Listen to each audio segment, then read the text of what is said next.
although we're a big business and we're a very successful business now, the heart of where we are still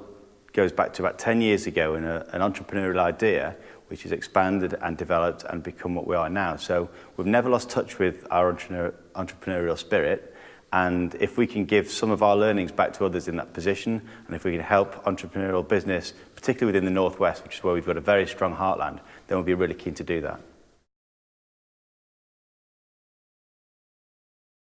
I have a thread of entrepreneurial spirit, but I'm not a fully fledged entrepreneur. But I do run a business which is very entrepreneurial in its own spirit.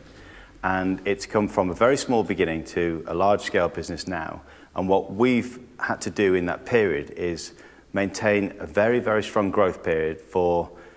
8 or 9 years. And it's changed immeasurably from a small number of people, 5 or 6 people, to 300 or 400 people now. But the key thing of what we've had to do in that time is to try and maintain the spirit and the ideas and the excitement of being an entrepreneur, but also scale it to a point where it's a growing business and a structured business, and it's got a real understanding of who it is and where it's going to go. And I think there's a very broad range of skills within that. And what I'd like to try and help entrepreneurs with is to understand the point at which they need to pass on elements of their business to others who have a different background and a different approach, who can help them take what might be a very early stage, a very successful small ideas-based business, and actually put the appropriate structure, understanding and plans in place to bring that to its full potential, whether that takes 2 years or 20 years. But it's very rare, I think, for an entrepreneur to be able to take a business right from idea, right to its maximum